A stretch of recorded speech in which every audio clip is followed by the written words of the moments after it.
जय श्री कृष्ण भक्तों, श्रीमद् भागवत महापुराण की भाव यात्रा सप्तम स्कंद के चतुर्थ अध्याय तक आ पहुंची है। इस चतुर्थ अध्याय में हिरण्यकशिपु के अत्याचार और प्रहलाद के गुणों का वर्णन प्रस्तुत किया गया। जैसा कि आपने पिछले अध्याय में हिरण्यकशिपु के द्वारा अमरता का वरदान प्राप्त करने के लिए ब्रह्मा जी की तपस्या की और ब्रह्मा जी जैसे ही वरदान देने के लिए उपस्थित हुए तो ब्रह्मा जी के समक्ष उसने बहुत सारे उपाय प्रस्तुत किए, जिन उपायों से यह ब्रह्मा जी के द्वारा वरदान प्राप्त हो जाए तो फिर मेरी अमरता जो है निष्कंटक रहेगी। ये जो भाव था हिरण्यकशिपु के अंदर, तो ब्रह्मा जी को तो वरदान देना ही था। अब जैसा कि हिरण्यकशिपु ने कहा, न अंदर मरो, न बाहर मरो, न आकाश में मरो, न पाताल में मरो, न जल में मरो, न स्थल में मरो, न शस्त्र से मरो, न अस्त्र से न मरो, न नर से मरो, न पशुओं के हाथ मरो। यानी जितना भी हो सकता था, जैसे भी अपने आप को एक तरह से कवचित कर सकता था, वो सारे संकल्प ब्रह्मा जी के समक्ष प्रस्तुत किए थे। और ब्रह्मा जी ने भी यह विचार करके कि अपनी तरफ से तो ये हर तरह से सुरक्षित होना चाहता है, और जो दुष्ट लोग होते हैं वो ज़्यादा समय तक जब जीवित रहते हैं तो साधुओं को दुख पहुंचाते ही हैं। अब ब्रह्मा जी तो हिरण्यकशिपु की बातों में फंस गए, उन्हें तो वरदान देना ही था, किंतु ब्रह्मा जी ने यह विचार करके वरदान दे दिया कि भले ही ये हर तरह से अपने आप को सुरक्षित रखना चाहता है, किंतु भगवान नारायण के समक्ष इसकी कुछ भी चलने वाली नहीं। तो नारद जी और युधिष्ठिर जी का संवाद चल रहा है। नारद जी कहते हैं, युधिष्ठिर, जब हिरण्यकशिपु ने ब्रह्मा जी से इस प्रकार के अत्यंत दुर्लभ और वर मांगे तो उन्होंने उसकी तपस्या से प्रसन्न होने के कारण, अर्थात जितने भी वर मांगे थे वो सब के सब दे दिए। ब्रह्मा जी कहते हैं कि बेटा, तुमने जो वर मुझसे मांगे हैं या जो वर मांग रहे हो वो जीवों के लिए बहुत ही दुर्लभ है। दुर्लभ होने पर भी मैं तुम्हें दे रहा हूं। ब्रह्मा जी के वरदान कभी झूठे नहीं हो सकते। नारद जी कह रहे हैं वे समर्थ एवं भगवत रूप ही हैं। वरदान मिल जाने के बाद हिरण्यकशिपु ने उनका सम्मान किया, अभिवादन किया और प्रजापतियों से अपनी स्तुति सुनते हुए ब्रह्मा जी अपने लोक को चले। अब जैसे ही ब्रह्मा जी से वर प्राप्त हुआ हिरण्यकशिपु को, उसका जो शरीर जीर्ण शीर्ण हो गया था पहले, किंतु वह तो सुवर्ण के समान देदीप्यमान और कांति से युक्त दिखाई पड़ने लगा। और अपने मन में तो भाई की मृत्यु को लेकर के जो भगवान के प्रति आग्रह भाव है, पूर्वाग्रह भाव है, उसको तो भुला नहीं पाया और वहां से लौट करके घर आ गया। और देखिए, उस दैत्य ने समस्त दिशाओं, तीनों लोकों तथा देवता, असुर, नरपति, गंधर्व, गरुड़, सर्प, सिद्ध, चारण, विद्याधर, ऋषि, पितरों के अधिपति, मनु, यक्ष, राक्षस, पिशाच राज, प्रेत, भूतपति एवं समस्त प्राणियों के राजाओं को जीतकर अपने वश में कर लिया। अब वह नंदनवन आदि जो दिव्य उद्यान हैं, देवताओं के लिए क्रीड़ा स्थल आदि हैं, ऐसे क्रीड़ा स्थलों से युक्त स्वर्ग में रहने लगा। और स्वयं विश्वकर्मा जी के द्वारा रचित जो इंद्र का भवन है, उस भवन में रहने लगा क्योंकि वह भवन जो है समस्त संपत्तियों से युक्त था। उस महल की शोभा का वर्णन करते हुए कहा गया, मूंगे की सीढ़ियां लगी थी, पन्ने की गच्छें लगी थी, स्फटिक मणि की दीवारें थी।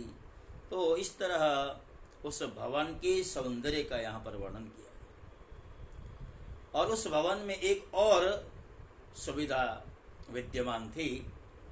अप्सराएं नृत्य करती थी और उन अप्सराओं का नृत्य, उसके साथ साथ उन अप्सराओं के दिव्य मुख सौंदर्य का अवलोकन आदि करने का अवसर उसे प्राप्त होता रहा।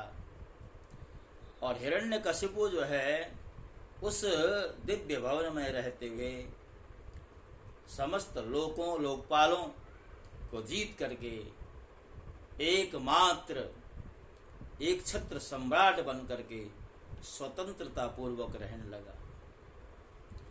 और देवदानव जो देवता स्वर्ग के अधिकारी थे वो सब उसकी सेवा में उपस्थित हो। हे युधिष्ठिर, वह उत्कट गंध वाली मदिरा पीकर मतवाला रहा करता था। उसकी आंखें लाल लाल और चढ़ी हुई रहती। उस समय तपस्या, योग, शारीरिक और मानसिक बल का वह भंडार था। ब्रह्मा, विष्णु और महादेव के अतिरिक्त सभी देवता अपने हाथों में भेंट ले लेकर के उसकी सेवा में लगे। जब वो अपने पुरुषार्थ से इंद्रासन पर बैठ गया तब हे युधिष्ठिर, विश्वावसु, तुम्बुरु तथा हम सभी लोग उसके सामने गान करते थे। नारद जी कह रहे हैं, जो नारद जी भगवत गुणगणों का गायन करते थे, वो कहते हैं कि हिरण्यकशिपु की शक्ति के आगे हमें भी झुकना पड़ा। नारद जी कहते हैं कि युधिष्ठिर वह इतने तेजस्वी था कि वर्णाश्रम धर्म का पालन करने वाले पुरुष जो बड़ी बड़ी दक्षिणा वाले यज्ञ करते, उनके यज्ञों की आहुति स्वयं छीन ले। पृथ्वी के सातों द्वीपों में उसका अखंड राज्य था। सभी जगह बिना ही जोते बोई धरती से अन्न पैदा होता था। वह जो कुछ भी चाहता था अंतरिक्ष से उसे मिल जाया करता था तथा आकाश उसे भांति भांति की आश्चर्यजनक वस्तुएं दिखा दिखा कर उसका मनोरंजन करता था। देखिए, ये तपोबल का ऐसा प्रभाव है। इसी प्रकार खारे पानी, सुरा, घृत, इक्षुरस, दधि, दुग्ध और मीठे पानी के समुद्र भी अपनी पत्नी नदियों के साथ तरंगों के द्वारा उसके पास रत्न राशि पहुंचाया करते थे। इस प्रकार दिग्विजयी और एक छत्र सम्राट होकर वह अपने को प्रिय लगने वाले विषयों का स्वच्छंद उपभोग करने लगा। परंतु इतने विषयों से भी उसकी तृप्ति न हो सकी, क्योंकि वो अंततः वह इंद्रियों का दास ही तो था।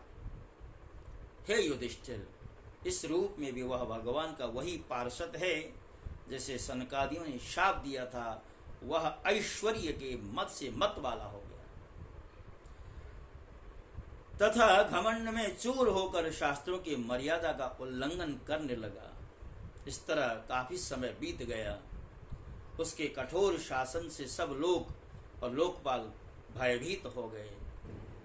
जब उन्हें कहीं और आश्रय नहीं मिला तब उन्होंने भगवान की शरण ली। तस्यै नमोस्तु काष्ठायै यत्रात्मा हरिरीश्वरः यद्गत्वा न निवर्तन्ते शान्तः सन्न्यासिनो मलाः। देवता लोग कह रहे हैं, जहां सर्वात्मा जगदीश्वर श्री हरि निवास करते हैं और जिसे प्राप्त करके शांत एवं निर्मल सन्यासी महात्मा फिर लौटते नहीं हैं, भगवान के उस परम धाम को हम नमस्कार करते हैं। इस भाव से अपनी इंद्रियों का संयम और मन को समाहित करके उन लोगों ने खाना पीना और सोना सब कुछ छोड़ दिया तथा निर्मल हृदय से भगवान की आराधना की। एक दिन उन्हें मेघ के समान गंभीर आकाशवाणी सुनाई पड़ी। उसकी ध्वनि से दिशाएं गूंज उठी साधुओं को अभय देने वाले वह वाणी थी, हे श्रेष्ठ देवताओं, डरो मत, तुम सब लोगों का कल्याण हो। मेरे दर्शन से प्राणियों को परम कल्याण की प्राप्ति होती है। इस नीच दैत्य की दुष्टता का मुझे पहले ही पता है, मैं इसको मिटा दूंगा। अभी कुछ दिनों तक समय की प्रतीक्षा करते रहो। कोई भी प्राणी जब देवता, वेद, गाय, ब्राह्मण, साधु, धर्म और मुझसे द्वेष करने लगता है, तब शीघ्र उसका विनाश हो जाता है। जब यह अपने वैरहीन, शांत और महात्मा पुत्र प्रहलाद से द्रोह करेगा, उसका अनिष्ट करना चाहेगा, तब वर के कारण शक्ति संपन्न होने पर भी इसे मैं अवश्य मार डालूंगा। नारद जी कहते हैं कि सबके हृदय में ज्ञान का संचार कराने वाले भगवान ने जब देवताओं को यह आदेश दिया, तब वे उन्हें प्रणाम करके लौट आए। उनका सारा उद्वेग, सारा कष्ट मिट गया और उन्हें ऐसा मालूम होने लगा कि हिरण्यकशिपु नष्ट हो गया। भगवान का जो आश्वासन था, उसके ऊपर भरोसा है देवताओं। दैत्यराज हिरण्यकशिपु के बड़े ही विलक्षण 4 पुत्र थे। उनमें प्रहलाद यूं तो सबसे छोटे थे, परंतु गुणों में सबसे बड़े थे। वे बड़े संत सेवी थे, ब्राह्मण भक्त, सौम्य स्वभाव, सत्य प्रतिज्ञ एवं जितेंद्रिय थे तथा समस्त प्राणियों के साथ अपने ही समान समता का व्यवहार करते और सबके एकमात्र प्रिय और सच्चे हितैषी थे। बड़े लोगों के चरणों में सेवक की तरह झुककर रहते थे, बराबर वालों से भाई के समान प्रेम करते और गुरुजनों में भगवत भाव रखते थे। विद्या, धन, ऐश्वर्य, सौंदर्य और कुलीनता से संपन्न होने पर भी अभिमान उन्हें छू तक नहीं पाया था। बड़े बड़े दुखों में भी वे तनिक भी घबराते नहीं थे। लोक परलोक के विषयों का उन्हें देखा सुना तो बहुत था, परंतु वे निस्सार और असत्य समझते थे, इसलिए उनके मन में किसी भी वस्तु की लालसा नहीं थी। जैसे भगवान के गुण अनंत हैं, वैसे ही प्रहलाद के श्रेष्ठ गुणों की भी कोई सीमा नहीं थी। महात्मा लोग सदा से उनका वर्णन करते और उन्हें अपनाते आए, तथापि वे आज भी ज्यों के त्यों बने हुए हैं। हे युधिष्ठिर, यूं तो देवता उनके शत्रु हैं, परंतु फिर भी भक्तों का चरित्र सुनने के लिए जब उन लोगों की सभा होती है, तब वे दूसरे भक्तों को प्रहलाद के समान कहकर उनका सम्मान करते हैं। उनकी महिमा वर्णन करने के लिए अगणित गुणों के कहने सुनने की आवश्यकता नहीं, केवल एक ही गुण भगवान श्री कृष्ण के चरणों में स्वाभाविक जन्मजात प्रेम उनकी महिमा को प्रकट करने के लिए पर्याप्त है। युधिष्ठिर, प्रहलाद बचपन में ही खेल कूद छोड़कर भगवान के ध्यान में जड़वत तन्मय हो जाया करते। भगवान श्री कृष्ण के अनुग्रह रूप ग्रह ने उनके हृदय को इस प्रकार खींच लिया कि उन्हें जगत की कुछ भी सुध नहीं रही। उन्हें ऐसा जान पड़ता कि भगवान मुझे अपनी गोद में लेकर आलिंगन कर रहे हैं, इसलिए उन्हें सोते बैठते, खाते पीते, चलते फिरते और बातचीत करते समय भी उन बातों का ध्यान बिल्कुल नहीं रहता। कभी कभी भगवान मुझे छोड़कर चले गए, इस भावना में उनका हृदय इतना डूब जाता कि वे जोर जोर से रोने लगते। कभी मन ही मन उन्हें अपने सामने पाकर आनंदोद्रेक से ठठाकर हंसने लगते। कभी उनके ध्यान के मधुर आनंद का अनुभव करके जोर से गाने लगते। कभी भीतर ही भीतर भगवान का कोमल संस्पर्श अनुभव करके आनंद में मग्न हो जाते और चुपचाप शांत होकर के बैठ जाते। भगवान श्री कृष्ण के चरण कमलों की यह भक्ति अकिंचन भगवत प्रेमी महात्माओं के संग से ही प्राप्त होती है, इसके द्वारा वे स्वयं तो परमानंद में मग्न रहते ही थे। जिन बेचारों का मन कुसंग के कारण अत्यंत दीनहीन हो रहा था, उन्हें भी बार बार शांति प्रदान करते। हे युधिष्ठिर, प्रहलाद भगवान के परम प्रेमी भक्त, परम भाग्यवान और ऊंची ऊंची कोटि के महात्मा थे। युधिष्ठिर ने कहा, नारद जी, आपका व्रत अखंड है। अब हम आपसे यह जानना चाहते हैं कि हिरण्यकशिपु ने पिता होकर भी ऐसे शुद्ध हृदय महात्मा पुत्र से द्रोह क्यों किया? पिता तो स्वभाव से ही अपने पुत्रों से प्रेम करते हैं। यदि कोई पुत्र उल्टा काम करता है तो भी उसे शिक्षा देने के लिए पिता डांटते हैं, शत्रु की तरह वैर विरोध नहीं करते। प्रहलाद जी जैसे अनुकूल शुद्ध हृदय एवं गुरुजनों में भगवत भाव करने वाले पुत्रों से भला कोई द्वेष कर ही कैसे सकता है? नारद जी, आप सब कुछ जानते हैं। हमें यह जानकर बड़ा कौतूहल हो रहा है कि पिता ने द्वेष के कारण पुत्र को मार डालना चाहा। आप कृपा करके मेरा यह कुतूहल शांत कीजिए। भक्तों, प्रहलाद जी का दिव्य चरित्र अब प्रकट हो रहा है। उनके गुण, उनके अंदर भगवान की भक्ति और निष्ठा, ये बहुत सारे गुण विद्यमान थे। भगवान की भक्ति से कभी डिगे नहीं, अविचल भाव से भगवान से जुड़े रहे और भगवान के साथ अर्थात प्रहलाद जी के साथ पिता हिरण्यकशिपु का कैसा व्यवहार और बर्ताव होने वाला है, वो सारा वृत्तांत अगले अध्यायों में आपके समक्ष रखा जाएगा। और जैसा कि हमारा नियम है, अध्याय की एक श्रृंखला शुरू से बनाई जा रही है। अध्याय का अतिक्रमण न हो, इस बात का ध्यान रखते हुए मैं आज का ये जो चतुर्थ अध्याय है इसे विश्राम दे रहा हूँ।